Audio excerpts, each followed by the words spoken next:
नमस्कार विद्यार्थी मित्रांनो, नवोदय 2026-27 नुसार नवीन अपडेट आहे.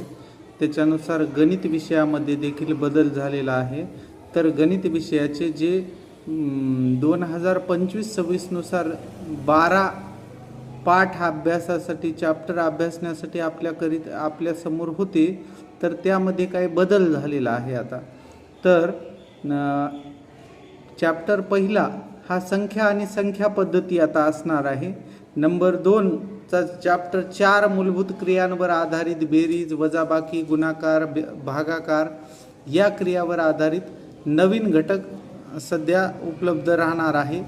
त्याचप्रमाणे गुणक आणि विभाजक हे घटक देखील अभ्यासण्यासाठी राहणार आहेत.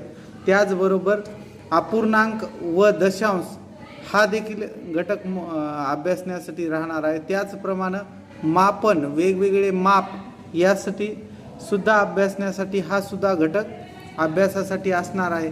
संख्यात्मक उदाहरण किंवा सुलभीकरण म्हणजेच काय सिम्प्लिफिकेशन आधारित धडा आहे. त्याचप्रमाणे परिमिती, क्षेत्रफळ याच्यावर आधारित देखील धडा आता अभ्यासक्रमासाठी असणार आहे.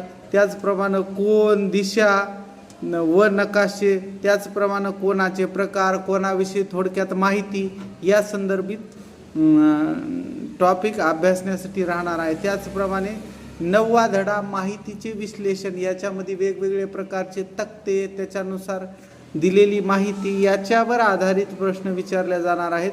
त्यामुळं नफा व तोटे यासारखे धडे अभ्यासक्रमातून वगळल्या गेलेले आहेत. त्याचप्रमाणे बुद्धिमत्तेचा अभ्यास देखील यावर्षी कमी करण्यात आलेला आहे. त्याचप्रमाणे वेगवेगळे घटक देखील समावेश केलेले आहेत, जसं